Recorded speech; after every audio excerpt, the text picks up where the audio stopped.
Bueno, muy buenos días para todos. Muchas gracias por su puntualidad. Nos encontramos en estos días como en un tema central que queremos manejar en estas sesiones de los miércoles, es el tema que tiene que ver con salud mental. El día de hoy nos acompaña el doctor Pablo Daniel Acero. Él es psicólogo de la Universidad Nacional, formado en trauma y resiliencia, tanatólogo certificado, miembro de la American Academy of Experts in Traumatic Stress y la Red Mundial de Suicidología. Doctor Pablo Daniel, muchas gracias por acompañarnos este miércoles y hoy nos va a acompañar con una charla que se llama Duelo y Salud Mental, porque obviamente quienes trabajan el tema del duelo tienen que apoyar también el tema de salud mental de todos estos dolientes. Doctor, bienvenido, muchas gracias por acompañarnos.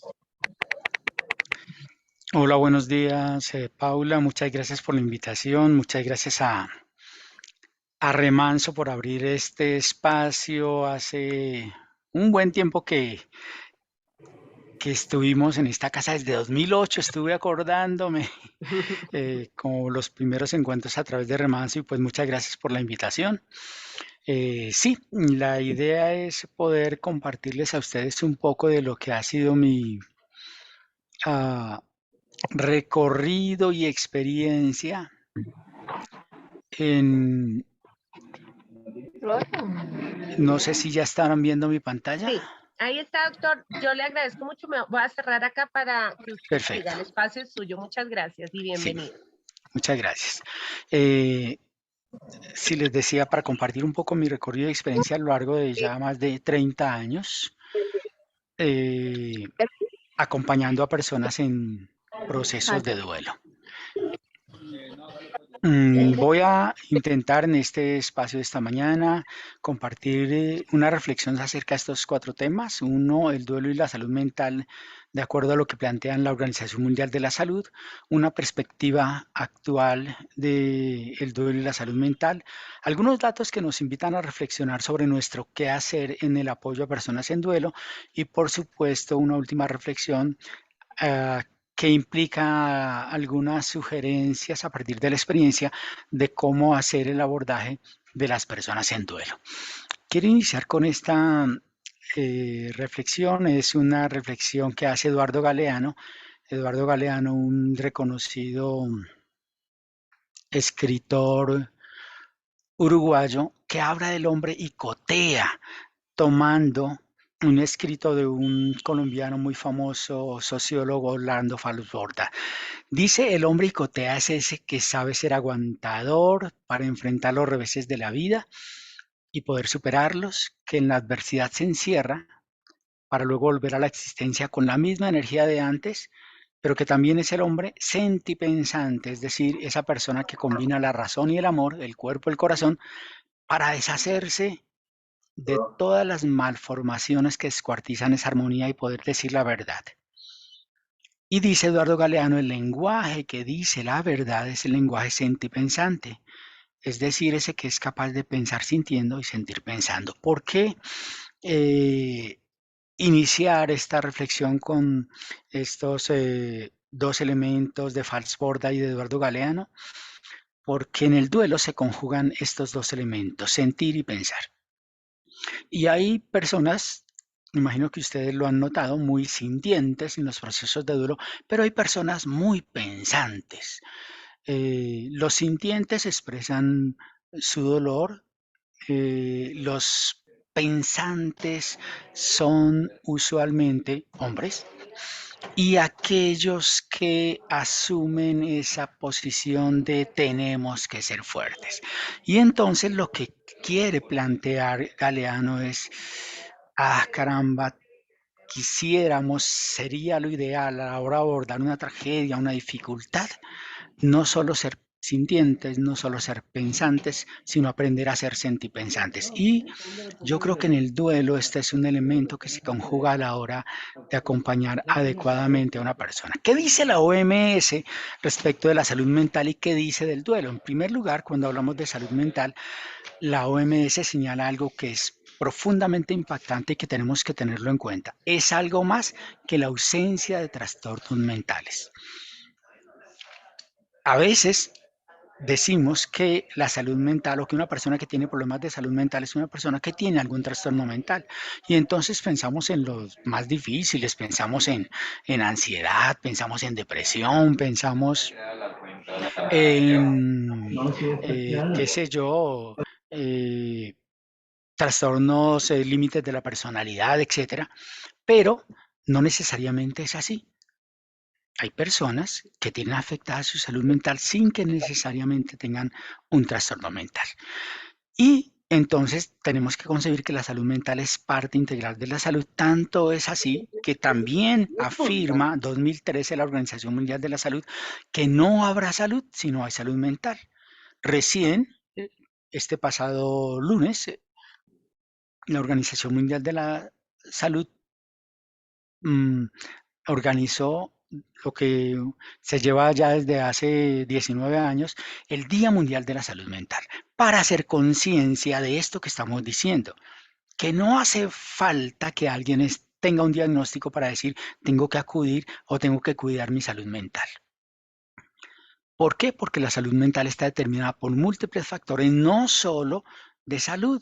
También afecta a la salud mental los factores socioeconómicos y los factores medioambientales. Es decir, la salud mental y el bienestar de la salud mental no le pertenece solo a la persona que está viviendo esa experiencia, sino de ella tenemos que ocuparnos todo el conglomerado de ciudadanos, de organizaciones comunitarias, de organizaciones empresariales, etcétera. ¿Cómo define la Organización Mundial Salud Mental entonces? Como un estado de bienestar en el que una persona es capaz de llevar a cabo a plenitud todos sus recursos, puede hacerle frente al estrés normal de la vida, pero además puede seguir trabajando productiva y de manera productiva y contribuir a su comunidad. En ese sentido, se está diciendo, o lo plantea así la Organización Mundial de la Salud, que la salud mental es fundamento para el bienestar individual, pero también para el funcionamiento en comunidad. Entonces, si nos damos cuenta, fíjense que cuando hablamos de salud mental no solamente estamos hablando de lo que tienen que hacer algunas personas en el área de su salud, hablando de la salud como la salud biológica. ¿Qué nos muestra la investigación? Eh, O'Rourke, por allá por el año 2011, en ese extraordinario escrito que se llama El buen funeral, hacia la comprensión de la participación y la satisfacción de los sucesos funerarios, decía lo siguiente: las prácticas o rituales funerarios son un componente fundamental del sistema cultural y religioso del duelo. ¿Por qué las prácticas ayudan al componente del duelo? Porque facilitan ofrecer apoyo social, obtener apoyo psicológico por parte de los afligidos, pero también son la oportunidad de transmitir amor y respeto por el difunto. ¿Por qué es importante esto para nosotros? Pues porque si estamos nosotros en este proyecto empresarial, comunitario de brindar servicios en duelo, pues no podemos ser ajenos a cómo estamos apoyando nosotros, eh, digamos, la manera como nuestros usuarios afrontan los procesos de duelo. No podemos ser ajenos a eso. Yo siempre recuerdo cuando empecé con mi proyecto de crear unidades de duelo por allá en el año 2000, aquí en Colombia, recorriendo yo muchas entidades funerarias, planteando ese proyecto y obteniendo muchos no, porque no es parte de nuestra misión y nuestra visión. Pues ya lo hice en las investigaciones, por eso me he dedicado 30 años a esto, yo mismo haciendo mis propias investigaciones aquí en Colombia y fuera del país, para señalar esto. Si trabajamos buenas prácticas o rituales funerarios, si los apoyamos bien, estamos apoyando la salud mental de nuestros usuarios. Entonces, la manera cómo se lleven a cabo los rituales funerarios y la forma en que en ellos puedan participar nuestros usuarios, los dolientes, va a tener o un efecto perjudicial o un efecto facilitador del proceso de duelo. Eso es algo contundente que quisiera señalar hoy. Nosotros, desde la prestación de nuestros servicios, o favorecemos un proceso de duelo o podemos afectarlo gravemente cuando no prestamos un servicio adecuadamente idóneo, humano y que responda a las necesidades de los usuarios. Decía por allá, 1955, Geoffrey Jordan, que la persona en duelo tiene más necesidad de la asistencia de la sociedad que en ningún otro momento de su vida desde su infancia y primera juventud, pero que lamentablemente es en esos momentos cuando la persona tiene más necesidad de asistencia en que la sociedad suele retirar la ayuda y la asistencia. ¿Por qué? Pues porque estar frente a una persona en duelo no es fácil. Estar cercano a una persona que está viviendo la experiencia de la pérdida de un ser querido no es fácil, nos reta a nosotros. Y en muchas ocasiones, ante ese reto, las personas que no han trabajado, que no se han preparado, que no se han capacitado, no saben qué hacer y al no saber qué hacer, en muchas ocasiones actúan erráticamente. En nuestros días, el duelo se ha convertido en un estado morboso que hay que atender rápido.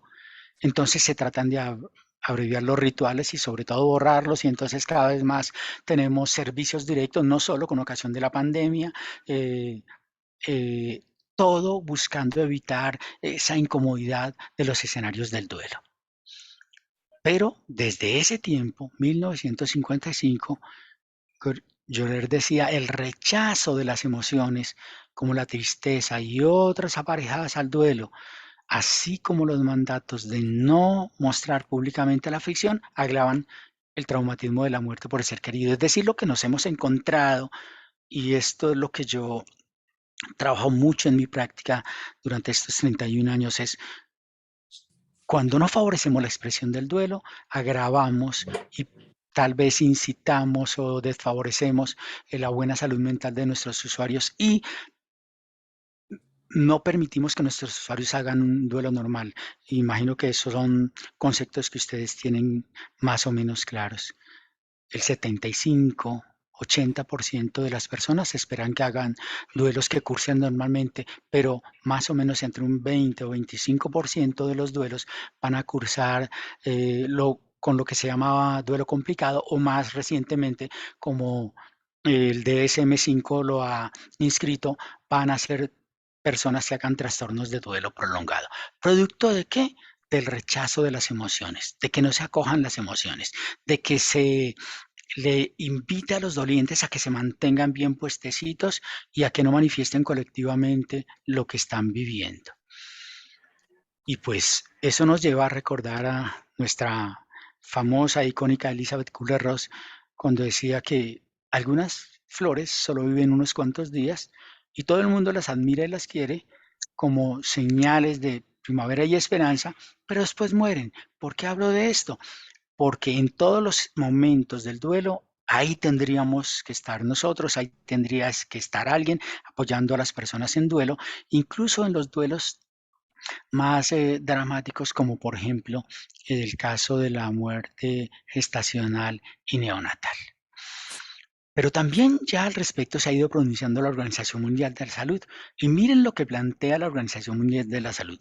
Dice que el equipo interdisciplinario de salud solo podrá enfrentar y aceptar adecuadamente la muerte, es decir, los sentimientos de angustia que se viven en relación con esta, si dispone de fuentes de apoyo, pero también si ha podido superar sus propios duelos.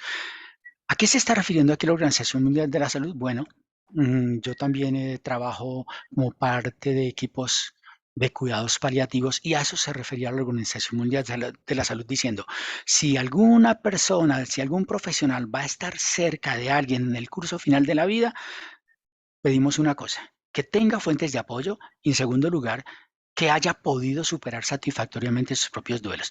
Pero en el escenario de trabajo mío, yo digo, ese también es un requisito para nosotros como funerarios. para los coordinadores de servicios, para quienes conducen nuestros carros funerarios, etcétera. Y nosotros como empresarios estamos atentos a esto. Si estas personas han podido superar satisfactoriamente sus propios duelos, porque si yo mismo no me he confrontado con mis propios fantasmas, ¿cómo voy a ayudar a otros a que lo hagan? Tal vez ese es el llamado que tiene la Organización Mundial de la Salud para nosotros. Aquí unos datos para la reflexión, uno de los cuales les decía ahorita. Algunos autores estiman que alrededor del 20% de los pacientes que se atienden en los hospitales psiquiátricos, ¿saben por qué llegan allá? Porque tienen un duelo no adecuadamente afrontado. 20%. Esta mañana mismo recibía un tuit de un colega cardiólogo de la Universidad Javeriana y ese tuit lo tengo aquí a la mano, decía, cuanto más consulta de cardiología paso, más me doy cuenta de la necesidad de consultas de psicología.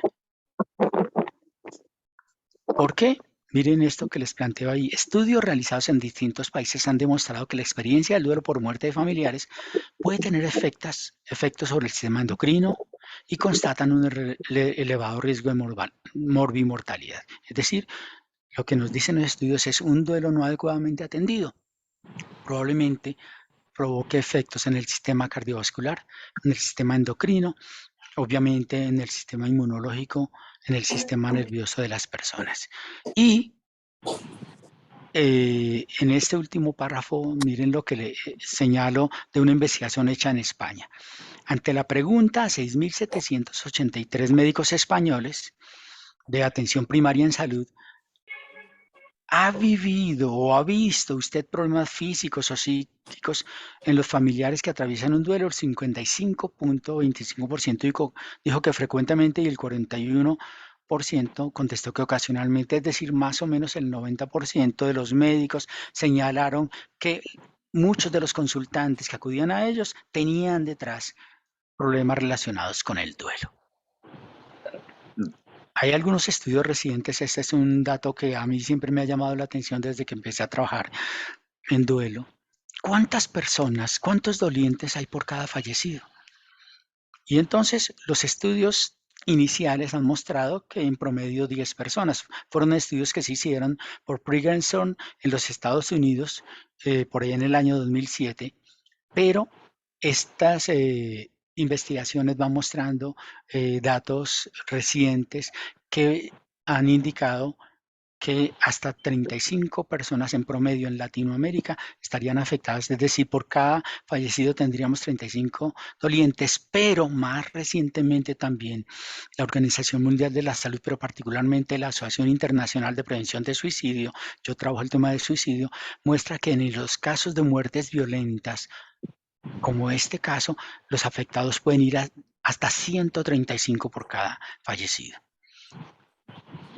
Y pues esto nos lleva a reconocer que no en vano los epidemiólogos muestran que el consumo de antidepresivos va en franco aumento. ¿Por qué? Pues porque muchas personas en duelo, tratando de evitar, de no sentirse como es natural sentirse frente a una pérdida, pues acuden al consumo de medicación que no está mal, pero que a veces no es el tratamiento indicado para una persona que está en duelo. Yo suelo decírselo así a mis consultantes: si has tenido una pérdida, pero no tienes antecedentes de salud mental, no es un buen momento para iniciar medicación. Realmente necesitarías más el apoyo de un buen psicólogo, de un buen tanatólogo que conozca con buena profundidad lo que es la atención en procesos de duelo. Entonces, esperamos que nosotros pudiéramos hacer parte de la atención primaria de salud y así lo reconozcamos. Aunque no somos instituciones de salud, cuando nosotros abrimos una atención, un acompañamiento a personas en duelo, realmente estamos haciendo atención primaria en salud. Así yo lo presenté más o menos por allá en el año 2008 a la Secretaría de Salud de Bogotá, mostrando cómo los entornos funerarios que apoyamos a personas en duelo realmente somos en ese sentido, así lo decía hace esos años, somos primera línea en prevención en salud mental cuando acompañamos bien a una persona en duelo. Pero para eso tenemos que entonces abordar lo que se llaman cuidados primarios en duelo que miren cómo está definido. Los cuidados primarios en duelo deben ser integrales, es decir, atender lo biológico, psicológico, social y espiritual, deben ser asequibles, es decir, deberían estar disponibles incluso en los entornos empresariales y comunitarios, deben ser coordinados, es decir, de alguna manera estar enlazados con alguien para que cuando algo que no es de mi incumbencia, de mi nivel de atención, me desborde, pues yo lo remito. Deben ser longitudinales, es decir, permanentes en el tiempo, pero también deben ser considerados esenciales, es decir, como elementos básicos de cuidado de la salud de las personas a través de una comunicación humana o de una consejería que haga a las personas no sentirse solas. Por supuesto, con el COVID-19 aprendimos muchas cosas y una de las cosas es que hay casos más fuertes, más que golpean más dramáticamente a nuestros usuarios y uno de ellos es el hecho de no haber podido, como todavía se quejan muchos de nuestros usuarios, hacer la despedida a sus seres queridos, entonces sentimos que nos robaron el duelo. Me lo dicen así muchos consultantes. Y en muchas ocasiones, y aquí hay una investigación que muestra que cuando una persona muere en UCI, esa muerte en UCI se asocia a malos pronósticos y resultados de salud mental. ¿Por qué traigo esto a la reflexión? Por una razón.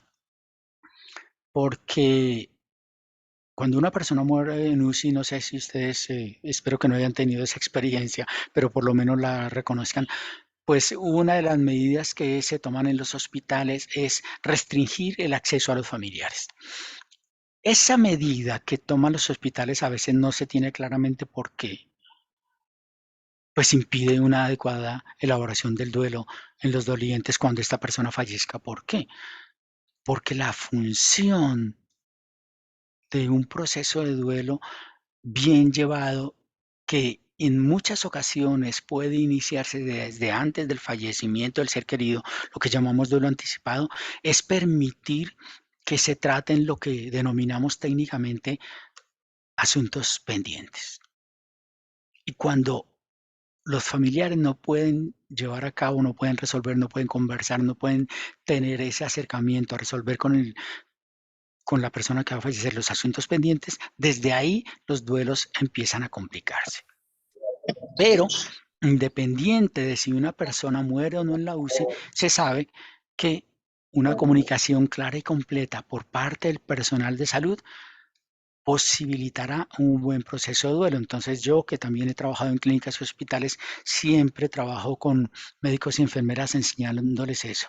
De la manera como atendamos no solo al paciente, sino a la familia de ese paciente, estaremos o no apoyando buenos procesos de duelo. Y por supuesto que eso se traslada cuando recibimos un servicio.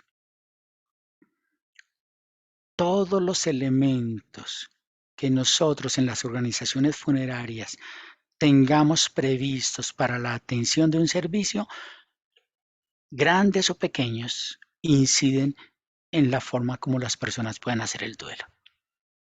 Pequeños detalles hacen que las personas en duelo sientan menos carga, se sientan acogidas, se sientan más comprendidas, sientan que están en un escenario en el que con toda tranquilidad nadie les va a impedir y mucho menos obstruir la expresión de sus emociones con respecto al fallecimiento de un ser querido. Miren lo que decía Peirce, me encanta este párrafo, el ser amado acaba de morir. Hay un conflicto triste entre la aceptación intelectual y el deseo de los recuerdos. El hombre medio trata de distraerse. Recuerden lo que hablábamos de Galeano, de la persona senti-pensante. El hombre medio trata de distraerse cuando les llega un momento de dificultad, como la muerte de un ser querido. No pensemos en eso, camine y damos una vuelta o deshagámonos de todos los objetos del ser querido, dicen algunos, tratando de salvar a las personas del sufrimiento. No, no tenemos que salvar a las personas del sufrimiento. Lo que tenemos es que acompañarles. Por eso dice el hombre superior obedece la señal, se compromete con el sufrimiento.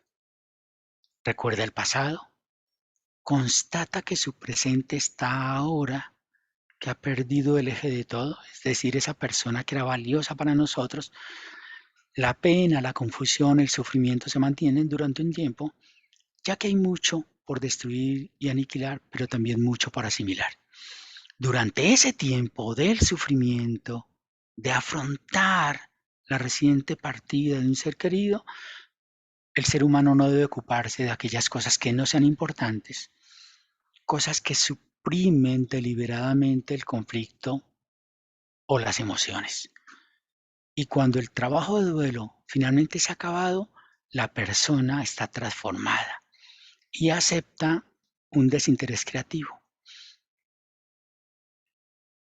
Esto que decía Peirce en 2004, ya hay diversas investigaciones, muchas de ellas trabajadas por mí en el grupo de investigación sobre muerte y duelo que tuve en una universidad aquí en Colombia y que están publicadas en muchos de los libros, nos muestran que es posible hacer crecimiento postraumático si las personas se ocupan adecuadamente de lo que están viviendo y no se dedican deliberadamente a evadir las emociones propias del duelo. Y si esas personas tienen un escenario en el cual humanamente se les acoja para avanzar en su proceso. El hombre medio trata de distraerse y entonces nos encontramos en nuestros escenarios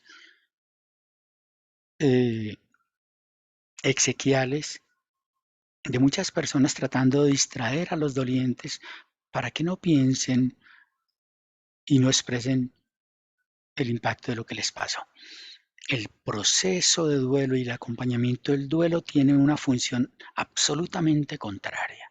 Desde el primer momento nosotros somos facilitadores de la expresión de las emociones propias del duelo y no buscamos que las personas controlen sus emociones, sino que facilitamos que las personas lo expresen. William Worden, imagino conocido por ustedes, que es una de las personas, uno de los investigadores más recientes y más prolíficos en torno a las tareas del duelo, dice que el proceso de duelo es un proceso adaptativo. ¿Y cuál es el fin de ese proceso adaptativo? Facilitar que las personas con el tiempo vayan asumiendo la pérdida del ser querido, es decir, vayan cumpliendo aquellas tareas, la primera de las cuales o una de las cuales implica hacer las tareas del duelo que llevan a aceptar la realidad. Y para ello, el doliente entonces necesita llevar a cabo las diferentes tareas que le llevarán a aceptar esa realidad. Y esas tareas del duelo las plantea Worden en una contraposición a nuestra querida Elizabeth Kubler, que la investigación ha mostrado que obviamente hizo tremendos aportes cuando planteó lo de las tareas, lo de las etapas del duelo, pero desde su óptica médica quiso transmitir como si el ser humano fuera frente al duelo una persona pasiva.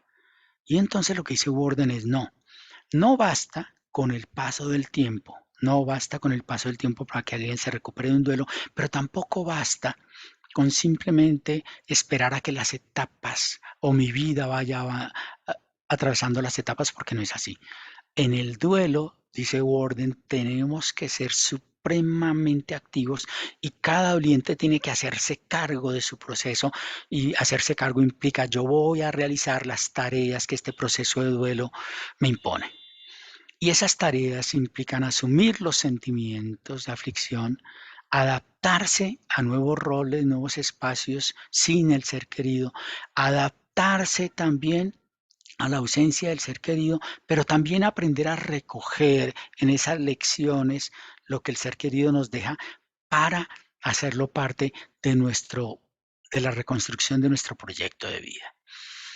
Entonces, realmente encontramos que el duelo es un proceso sanador, que el duelo es un proceso de recomposición, de resignificación que nos presenta múltiples posibilidades.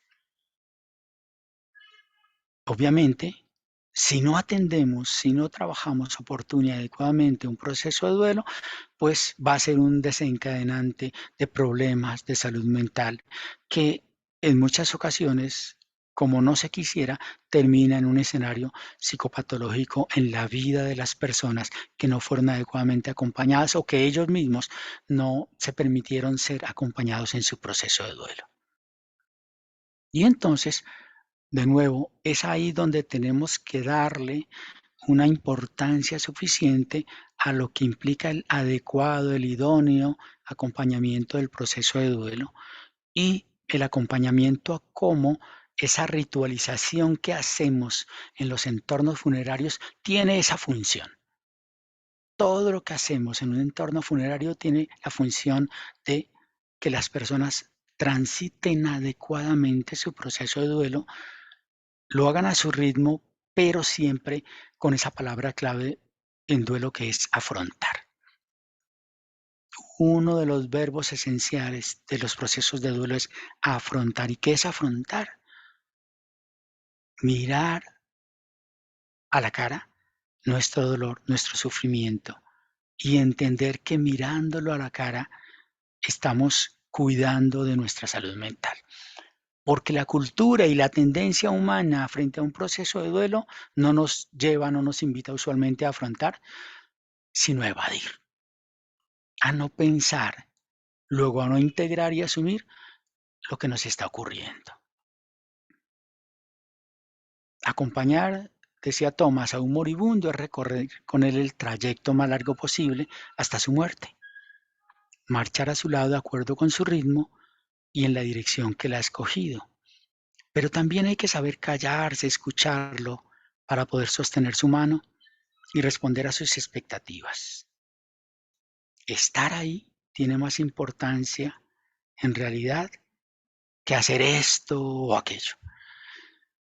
Y pues aunque Thomas claramente se refería al proceso de acompañamiento de una persona en cuidados paliativos, yo también lo asimilo a que el proceso de acompañamiento de una persona en duelo equivale a un trayecto en el cual ella se está enfrentando, en este caso no con su muerte, pero sí con la muerte de un ser querido que obviamente le despierta sus propios temores hacia la muerte.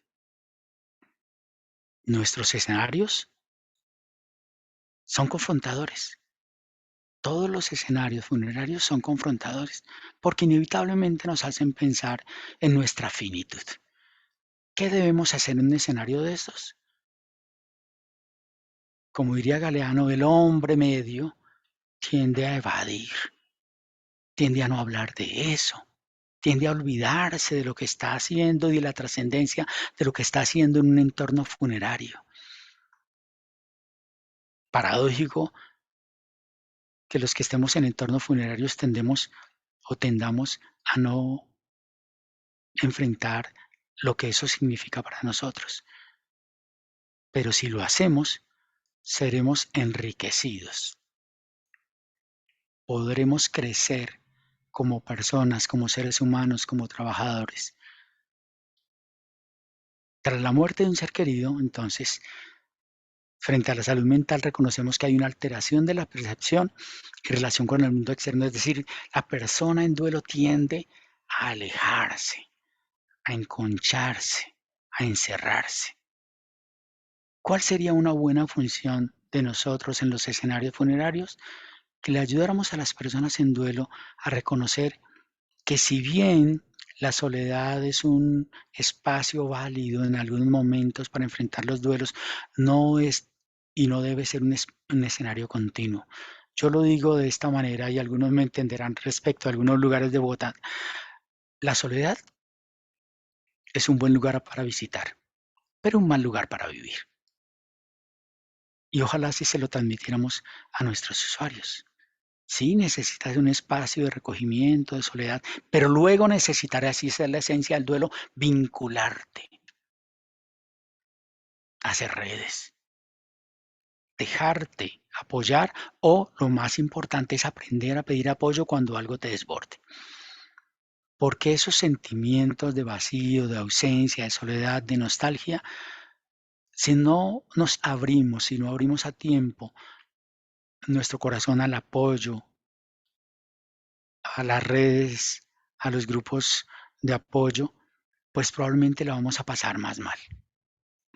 Entonces, lo que estamos haciendo y lo que estamos proponiendo es que siempre estemos a la vanguardia para hacer las modificaciones que sean necesarias para tratar de que nuestros usuarios preventivamente no hagan duelos patológicos, facilitando la expresión de las emociones a través de cada uno de los elementos rituales de los servicios funerarios. Si bien, como les decía antes, muchas de las historias clínicas en los hospitales muestran que las personas que consultan tras sus enfermedades, lo que muestran es el impacto de duelos no adecuadamente trabajados, pues nosotros estamos en primera línea en salud mental cuando prestamos un servicio no con la frase de cajón humano, sino realmente en, en el cual cada uno de los detalles atiende a que estamos trabajando, apoyando a personas que están viviendo un momento clave de sus vidas. Como dirían los de comercio, un momento de verdad. Hay muchas manifestaciones que se han denominado patológicas en el duelo, como la negación de lo que ocurrió o la dificultad para aceptar la realidad de la pérdida, cuando las personas continuamente se reprochan por lo que hicieron o dejaron de hacer, cuando las personas, sobre todo en muertes, en algunos tipos de muerte, como son las muertes violentas, tienen altos componentes de rabia, se encierran, dejan de hacer lo que tenían que hacer. Todos esos elementos implican que la persona puede estar teniendo como el caldo de cultivo para hacer un duelo insano, un duelo patológico. ¿Qué tenemos que hacer nosotros?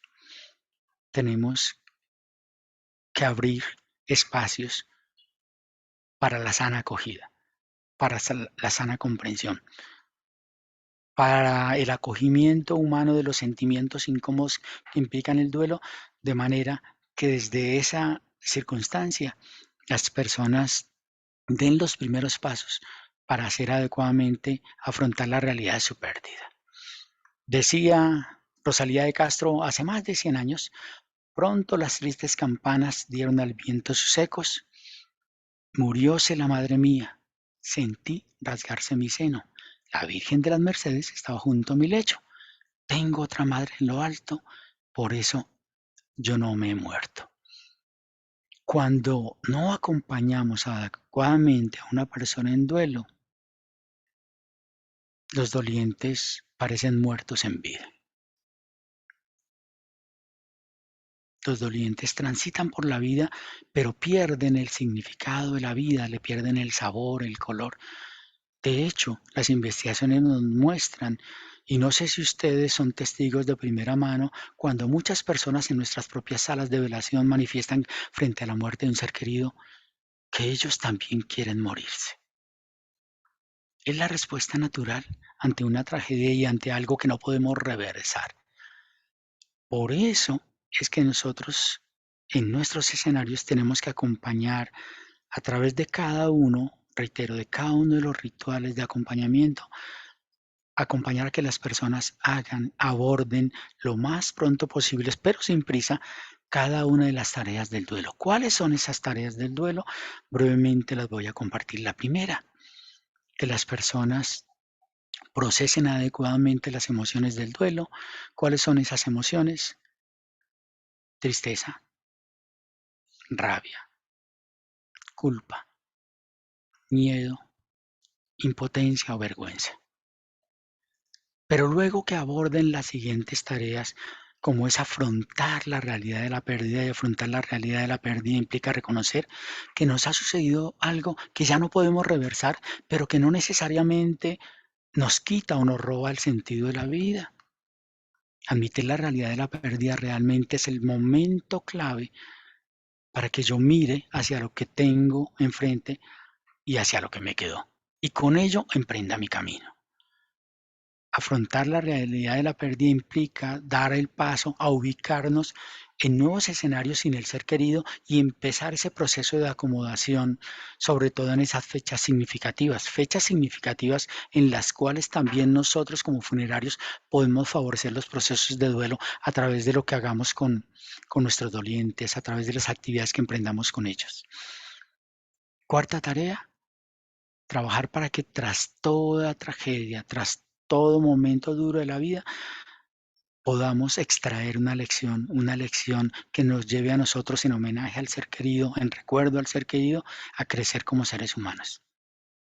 Y quinta tarea, por supuesto, nosotros ayudamos a nuestros usuarios, a nuestros dolientes, a canalizar, a orientar las emociones propias de las pérdidas para orientarlas en proyectos que nos permitan construir un legado para recordar al ser querido.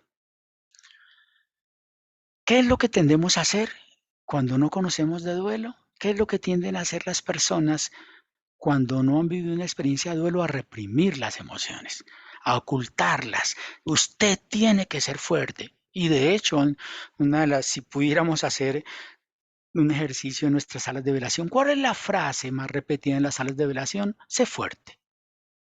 ¿Y qué significa ser fuerte? No expreses. Pero miren esto, ¿es beneficioso reprimir las emociones? ¿Qué dicen las investigaciones? Y entonces lo señalamos así. Si por reprimir se entiende ahogar toda manifestación de sentimiento o emoción, la respuesta es que a juzgar por la evidencia somática y psicológica, nunca será bueno reprimir las emociones, salvo en un momento clave donde sea imperioso hacerlo, porque en ese momento está en riesgo nuestra vida. Y entonces lo postergamos. Pero si reprimimos las emociones, la ira, la culpa, la rabia, el miedo, pues esos se van a volver contra nosotros y entonces, como lo decimos en nuestro argot de tanatología, lo que el cuerpo, lo que la persona no expresa, el cuerpo lo expresa. Y lo expresa a través de enfermarse. Entonces, al igual que una herida, un sentimiento, una emoción reprimida, lo que necesita es drenarse, porque todo lo que retengamos se convierte en tóxico para nosotros mismos, es decir, nos hace daño. Entonces, no permitir el flujo de emociones sería como tapar una herida, no verla y entonces saber lo que uno sabe que ocurre cuando no se atiende adecuadamente una herida, que es que va a producir probablemente una infección, una gangrena y tendremos que ir a amputar el miembro.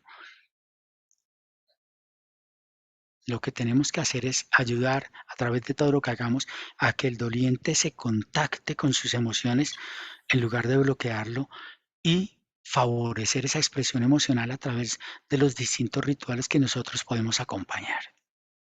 Voy a ir cerrando con esto. Una madre sobrevivió a 2 de sus 3 hijos. Cuando falleció el primero, se sintió tan sobrecogida por la pena que cayó sobre el féretro y lloró a lágrima viva, como muchos de nosotros seguramente lo hemos visto. Su marido la ayudó a incorporarse y el funeral prosiguió. Posteriormente, en algún otro momento de su vida, falleció el segundo hijo. Su madre la apartó a un lado ante el funeral y le dijo: "No hagas una escena como esas. Además, las lágrimas te van a estropear el maquillaje". ¿Tienes idea del aspecto que tenía tu cara la última vez con toda la máscara de ojos resbalándote hasta la barbilla? Y este testimonio de observación nos lleva a que la mujer miró de frente a su madre y le dijo: "Madre, si yo no expreso mis emociones, ¿tienes idea de lo que se me va a estropear? No se me va a estropear solo el maquillaje, se va a estropear mi vida, se va a estropear mi salud, se va a estropear la construcción de mi sentido de vida". Entonces, por eso esta es una invitación a que nosotros cada vez más nos esforcemos por tener mejores escenarios de acompañamiento en duelo para nuestros usuarios. Cierro con este texto de Gustavo Adolfo Bécquer. Al ver mis horas de fiebre e insomnio lentas pasar, a la hora de mi lecho, ¿quién se sentará? Cuando la trémula mano tienda próximo a expirar buscando una mano amiga, ¿quién la escuchará? ¿Quién la estrechará, perdón? Cuando la muerte vidrie de mis ojos el cristal, mis párpados aún abiertos, ¿quién los cerrará? Cuando la campana suene, si suena en mi funeral, una oración al oírla, ¿quién murmurará? Cuando mis pálidos restos oprima la tierra ya sobre la olvidada fosa, ¿quién vendrá a llorar? ¿Quién, en fin, al otro día cuando el sol vuelva a brillar, de que pase por el mundo, de que pasé por el mundo, ¿quién se acordará? ¿De qué hablaba Gustavo Adolfo Bécquer? De la necesidad de que nosotros sentimos que nuestra vida es apreciada por alguien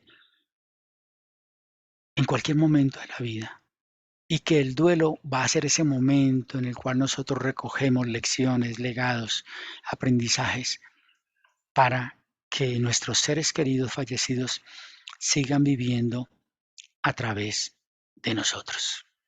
Pienso que uno de los elementos claves al afrontar un proceso de duelo es eso, que no se sienta que el fallecido quedó allá y que nosotros aquí tenemos otra vida que emprender ajena a lo que nos ocurrió. Pero también, sobre todo, entender lo que tantas veces hemos oído porque muy pocas veces ponemos en acción.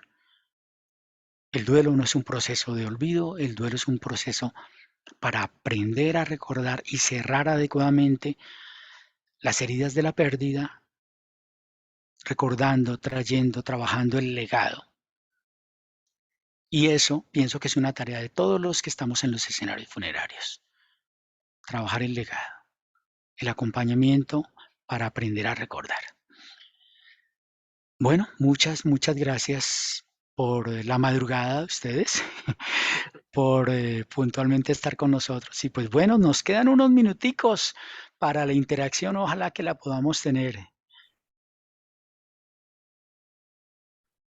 Excelente. Doctor, muchas gracias. Sí, señor, por acá nos dice don Arturo Guzmán. Espéreme que se me cerró. Ya. Dice, buenos días, excelente charla. Pudiera prepararse una para personal de hospitales, especialmente de UCI. Claro que sí, lo hacemos. Esas charlas las denominamos, yo las trabajo en hospitales dentro de los escenarios que los hospitales tienen, que se llama humanización de la salud. Y entonces se trabaja con personas, con profesionales que están en cuidados paliativos, pero también en la UCI para esto que estamos diciendo. Cuando los funcionarios, médicos y enfermeras que trabajan en una UCI entiendan que no es su función alejar a la familia del paciente, entenderán que están haciendo, que están preparando a la familia para cuando inevitablemente ocurra lo que inevitablemente puede ocurrir. Desde ahí estamos empezando a trabajar un buen proceso de duelo. Cuando en lugar de separar, juntemos y aprendamos a favorecer eso que llamamos en esos escenarios conversaciones difíciles, estamos ayudando a un buen proceso de duelo. Claro que sí, tiene que ser un compromiso. Y afortunadamente ya les quiero contar, seguramente ustedes lo conocen, la resolución 3100 del Ministerio de Salud eh, ha señalado que es obligatorio para los médicos y enfermeras que trabajan en escenarios de salud, por ejemplo, en ginecobstetricia, formarse en acompañamiento de procesos de duelo. ¿Quiénes los van a Excelente. formar? Yo pienso que nosotros deberíamos ser los, los idóneos para hacerlo. Totalmente de acuerdo, doctor Pablo. Por acá, Dolly Sánchez dice, es muy importante en nuestra labor como funerarios ser empáticos, humanizarnos y hacer un correcto acompañamiento, aprender a escuchar y hasta abrazar con el alma. Lindas Así palabras. es. Tal como lo decía la Organización Mundial de la Salud, acuérdense ese reto que nos pone la Organización Mundial de la Salud. Si usted va a trabajar con personas en duelo, asegúrese de que usted ha resuelto los suyos. Totalmente de acuerdo. Totalmente de acuerdo. Doctor, muchas gracias. No sé si alguien tenga algún otro comentario, alguna otra pregunta o quiera aportar algo para cerrar. Bueno, parece que no. Yo aprovecho para invitarlos, doctora, a usted primero agradecerle muchísimo por su charla, por acompañarnos hoy y sobre todo por lo valioso que nos entregó hoy de conocimiento y para que todos empecemos a aplicar. Quiero aprovechar este espacio y sobre todo el tema para invitarlos a escribir en la edición número 32 de la revista Remanso, que se llama, el título o el tema central será o es salud mental, la pandemia silenciosa. La fecha máxima de entrega de los artículos es el 31 de octubre de 2022. Por acá dice Hasnara Corvo, sí señora. Se comparte la grabación, sí. Yo ahora más tarde la subo al canal de YouTube. Para quienes no alcanzaron a verla completa o la quisieran compartir con alguien, pueden compartir el link o pueden verla desde el canal de YouTube. Doctor, muchas gracias, muy amable de verdad, y a todos los que siempre nos acompañan. No, a ustedes nuevamente por el espacio, por la invitación y pues yo siempre atento en lo que pueda servirles desde mi proyecto de duelo, de acompañamiento en duelo, experiencia crisálida, con mucho gusto. Hay mucho que podemos trabajar y enriquecer y optimizar nuestras labores en pos de ese acompañamiento a la salud mental de nuestros usuarios a través de un adecuado proceso de duelo. Muchas gracias a ti. Excelente, doctor. Dolly dice muchas gracias por esta hermosa invitación. En esta hermosa labor todos los días se aprende. Así es. Así Así es, y es. esa es la idea de Remanso, poder compartir con ustedes conocimiento y las mejores experiencias. Doctor, muchas gracias a todos, muchas gracias por acompañarnos. Nos vemos el próximo miércoles. Carepa dice gracias por tan bella y tan importante capacitación. A ustedes gracias por acompañarnos, porque sin ustedes no es posible hacer estas charlas que son tan valiosas para todos. Doctor, gracias. Feliz día Muy para todos. amables. Un abrazo a todos. Que estén muy bien. Muchas gracias. Feliz día para todos.